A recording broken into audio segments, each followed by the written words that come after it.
Oke, sebelumnya Assalamualaikum warahmatullahi wabarakatuh. Waalaikumsalam warahmatullahi Waalaikumsalam wabarakatuh. warahmatullahi wabarakatuh. Eh, Perkenalkan kepada Kak Tri Wahyuni, kami adalah mahasiswa PBG Prajabatan Gelombang 1 2024 Universitas 11 Maret Surakarta yang saat ini sedang melaksanakan tugas kursus mandiri, dan wawancara ini adalah salah satu rangkaian dari tugas tersebut.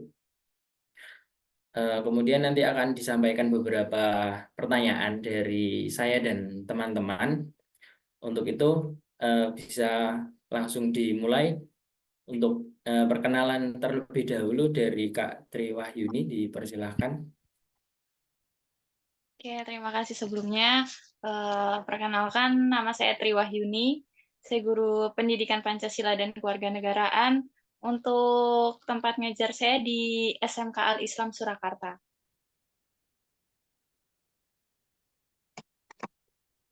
Baik, cukup. Cukup. Baik, untuk pertanyaan yang pertama, kebetulan saya sendiri yang menyampaikan, yaitu terkait dengan SKU, SKK, dan SPG, Kak, atau syarat kecakapan umum, syarat kecakapan khusus, dan syarat pramuka Garuda. Oke.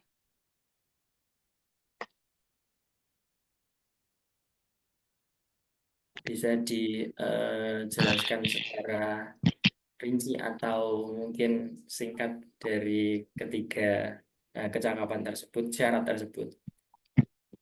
Oke, sepengetahuan saya untuk SKU itu syarat kecakapan umum, di mana setiap pramuka itu pasti ada SKU-nya.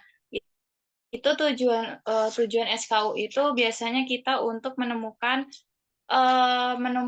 hal-hal yang eh, kayak hal-hal yang anggota itu inginkan, atau kayak apa ya, keterampilan anak. Kan biasa kita kalau pramuka belum tahu nih, saya di bidang apa. Nah, SKU itu bisa salah satu sebagai tanda kecakapan umum, di mana dia tahu, dia punya keterampilan, dia jadi tahu keterampilan dia, pengetahuan dan sikap-sikapnya sebagai anggota pramuka. Itu yang untuk SKU. Terus kalau yang syarat kecakapan khususnya itu berkaitan sama eh, kemampuan anggota pramuka. Itu biasanya kan kalau misalkan SKU itu basic ya, kayak memasak atau berkemah, biasanya nanti ada tanda. Kalau SKU itu biasanya mungkin kalau saya sekolah Islam itu, contoh SKK-nya itu ada dia hafal Al-Quran, atau punya hafalan-hafalan, atau contoh lagi dia bisa renang atau apa itu. Terus untuk yang syarat pramuka Garuda, Garuda itu nggak semuanya bisa. Garuda itu menurut saya tingkatan yang paling atas banget, yang paling jarang anak-anak punya, itu taraf tingkat tertinggi dari pramuka syarat Garuda ini, yaitu kalau syaratnya untuk SPG itu dia harus menyelesaikan SKU dan 5 SKK. Terus aktif juga di udepnya masing-masing atau sekolahnya masing-masing. Itu Kak, kurang lebihnya.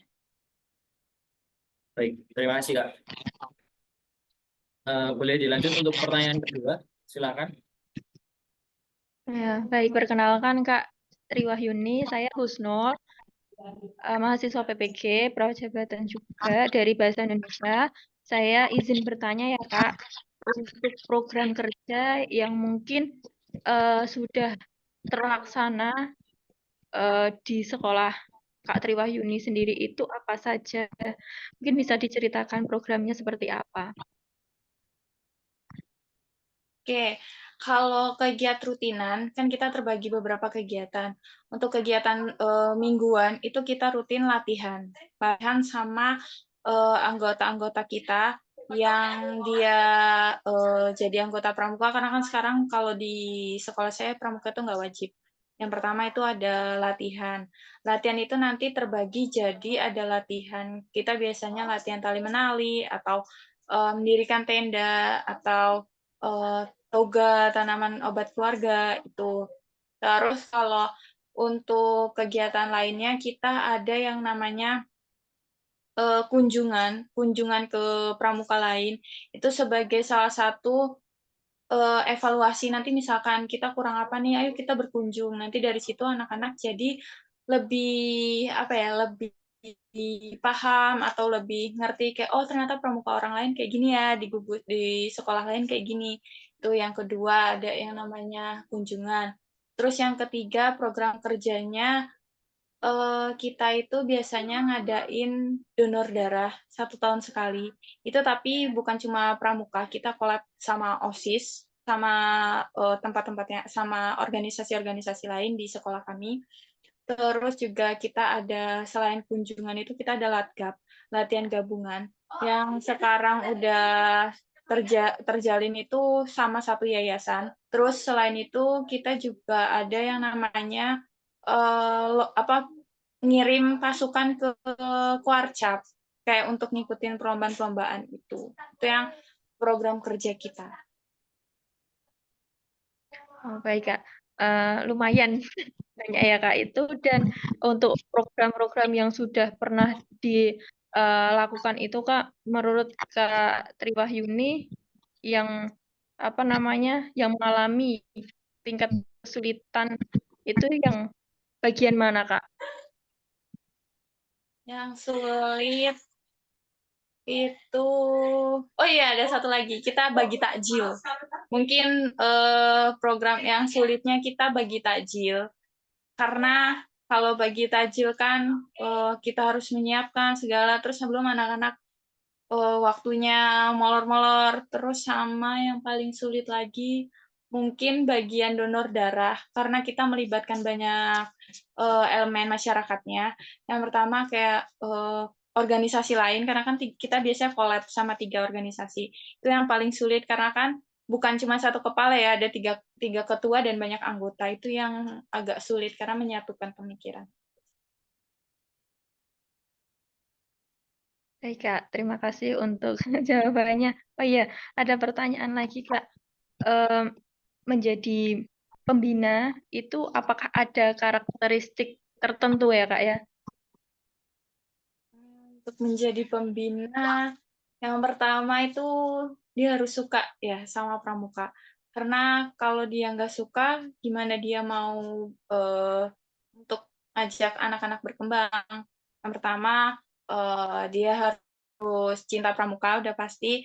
Terus kita juga harus belajar lebih untuk karakteristik, karena kan untuk jadi pembina itu kalau kita monoton gitu-gitu aja, sedangkan semakin ke sini kan untuk minat jadi anggota pramuka itu kan semakin menurun.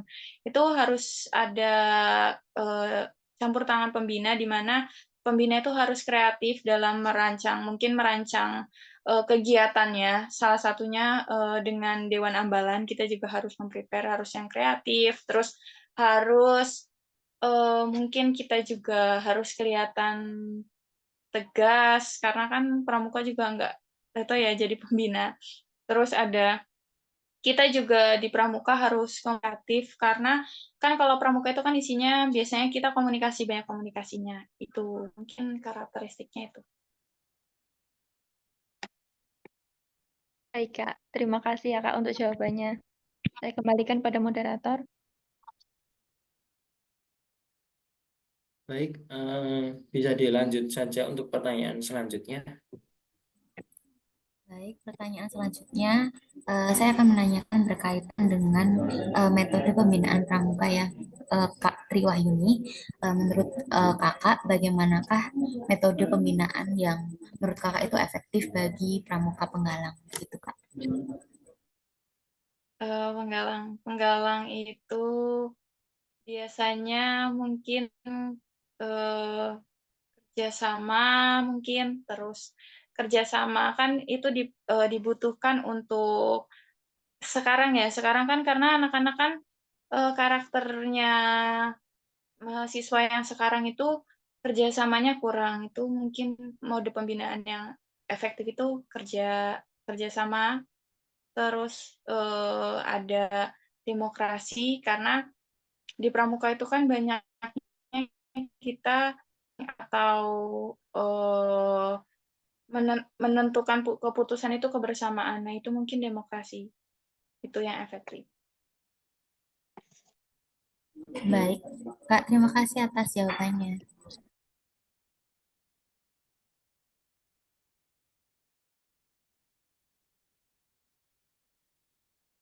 Silakan dilanjut pertanyaannya. Oke, siap untuk pertanyaan selanjutnya itu mengenai dunia penggalang, Kak. Nah, untuk pertanyaan pertama itu menurut Kak Triwahyuni, apa sih pentingnya upacara pemindahan golongan bagi perkembangan seorang pramuka? Oke, upacara itu kan sebagai simbolis ya, biasanya dari sebelumnya itu menurut saya penting karena untuk menandakan bahwa sudah semakin dewasa dan kepribadiannya juga harus lebih baik lagi. Itu penting sih. Jadi upacara golongan itu perannya sangat penting untuk memberi apa ya? Untuk siswa itu biar paham kalau mereka itu udah nggak usia, misalkan dari peralihan golongannya dari siaga ke penegak, dari siaga ke penggalang itu. Jadi anak itu harus lebih tahu kalau mereka itu harus punya tanggung jawab yang lebih, terus harus bisa pribadi yang lebih baik dan harus bisa bermanfaat untuk orang lain. Siap, makasih atas jawabannya, Kak. Nah, untuk pertanyaan selanjutnya itu, menurut Kak Triwahyuni, tujuan dari kegiatan perkemahan dalam pramuka penggalang itu apa sih?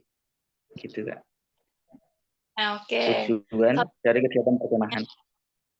Ya, tujuannya dari kegiatan kemah itu biasanya kalau kita itu yang pertama mandiri.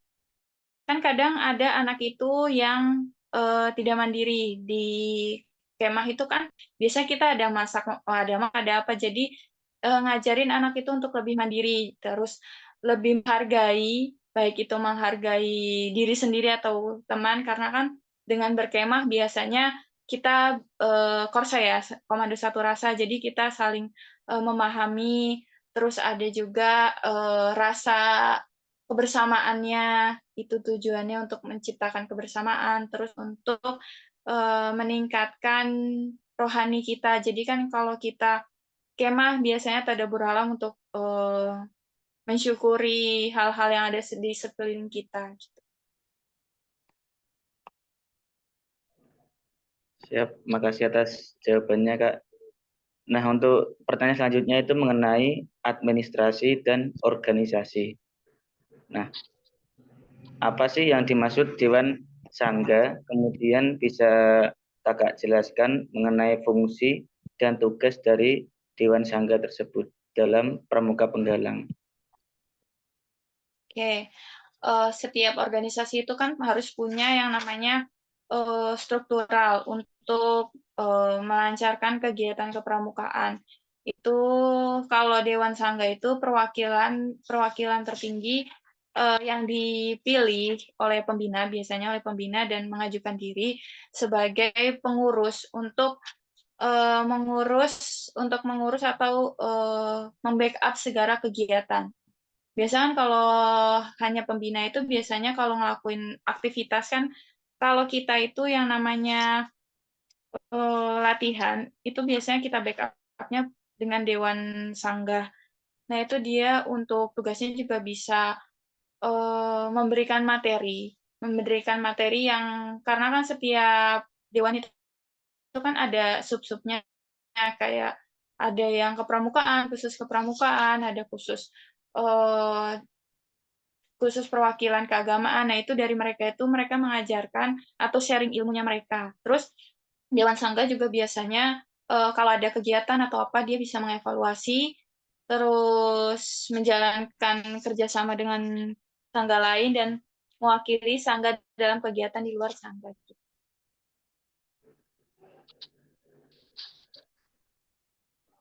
Nah, untuk pertanyaan selanjutnya itu mengenai menurut Kakak jenis administrasi yang paling penting dalam pramuka penggalang itu apa sih, Kak? Jenis administrasi yang paling penting. Oke. Yang pertama itu udah pasti kalau kita sebagai anggota pramuka harus punya KTA, kartu tanda anggota. Anggota pramuka itu penting sebagai identitasnya mereka. Terus ada kalau dari kita yang namanya administrasinya itu presensi. Karena kan presensinya pramuka itu bisa masuk ke penilaian rapot. Itu. Terus ada administrasi keuangan, itu biasanya kan ada yang namanya sistem kas dalam organisasi. Nah, itu administrasi penting juga untuk mencatat keluar masuknya dana. Terus ada yang namanya setiap agenda itu kan pasti kita ada presensi atau ada dokumentasi. Nah, itu ada namanya administrasi kegiatan. Di mana misalkan minggu ini mau ngerancang kegiatan apa, itu tercatat. Jadi mereka paham, oh minggu ini ternyata aktivitasnya ini ya, itu namanya ada buku kegiatan kita.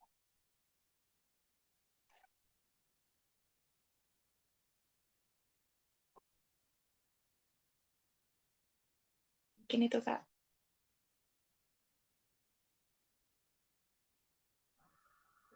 Kak Yefta, bisa dilanjut? Oke, mungkin saya lanjutkan ya Kak Triwahyuni. Dan ini waktunya ternyata terbatas, hanya tinggal 7 menit, mungkin bisa dijawab secara singkat saja ya Kak. Jadi untuk yang pertanyaan selanjutnya itu, permasalahan apa aja yang mungkin Kak Triwahyuni alami dalam membina pramuka di sekolah gitu? Oke, mungkin permasalahannya itu karena kegiatan pramuka ini anak-anak itu setiap pramuka itu mindset-nya selalu pramuka itu susah, dalam artian kegiatannya yang kurang menarik atau kegiatannya monoton, terus pasti mereka kalau misalkan disuruh ikut pramuka, udah dari SD juga pramuka gitu-gitu aja, itu mungkin. Jadi kayak kita itu harus yang namanya mikir otak nih gimana caranya biar menarik mereka untuk ikut sama pramuka. Terus ada mungkin dalam Dewan Sangga itu biasanya banyak yang mungkin yang aktif 40% ketika rapat atau apa. Jadi kalau ada agenda itu kadang mereka miskom. Miskomnya karena mereka nggak ikut rapat atau nggak ikut hadir dalam kegiatan apa. Jadi akhirnya acara juga ikutnya juga cuman orangnya aja, tapi kinerjanya nggak ada. Mungkin itu problemnya. Oke, kemudian satu pertanyaan terakhir nanti disampaikan oleh Kak Alma. Nah, ya sebelumnya di sini saya ingin bertanya terkait tentang pembinaan yang menarik dan relevan. Bagaimana cara Kak Triwahyuni untuk membuat membina pramuka itu menarik dan menyenangkan? Mungkin itu. Oke, yang namanya pramuka kan biasanya monoton, itu di mana nanti saya harus bikin program kerja. Biasanya kan anak-anak itu kalau yang berkaitan dengan gugus yang lain, sekolah yang lain itu kan mereka menarik. Nah, itu saya biasanya sebulan sekali atau ya paling lamanya 3 bulan sekali, itu saya ngadain yang namanya latgab. Latgabnya mereka itu kan sebagai ajang, oh ini pramuka ini membawa mereka untuk saling mengenal dengan pramuka yang lain, terus saling belajar kayak, oh ternyata ilmunya kayak gini ya, itu harus banyak-banyak yang namanya latgab. Terus ada mungkin sesekali, setengah tahun sekali kita adain outbound. Outbound itu kan nanti mereka jadi senang, jadi nggak monoton materi terus. Jadi mereka nggak mikir, mindset mereka nggak kalau misalkan dengar kata pramuka, jenuh cuman itu-itu aja. Terus mungkin pembinaannya juga kita kurangi sedikit materi. Mungkin dalam sebulan kita 3:1, 3 itu kita prakteknya dalam satu waktu itu materinya. Misalkan minggu ini materinya tali menarik, terus toga sama apa, nanti 3 minggu ke depannya kita langsung praktek. Jadi anak itu nggak terkesannya cuma materi, tapi mereka juga langsung Karena kan karakteristik anak sekarang itu nggak bisa kita kasih materi terus atau cuma melihat, mereka harus ngelakuin gitu, harus doing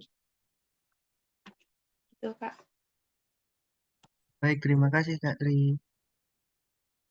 Sama.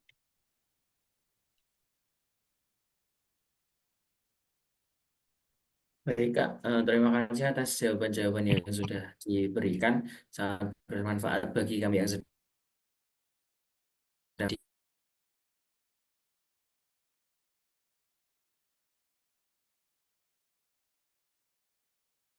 ini.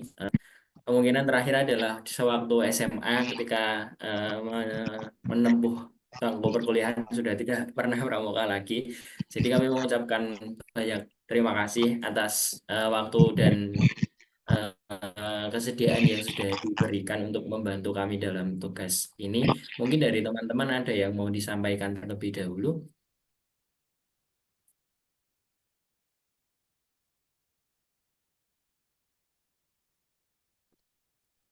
Baik, sepertinya tidak ada.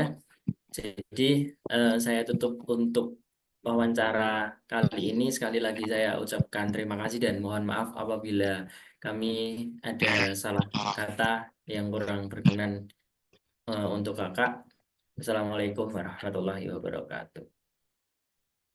Waalaikumsalam. Warahmatullahi wabarakatuh.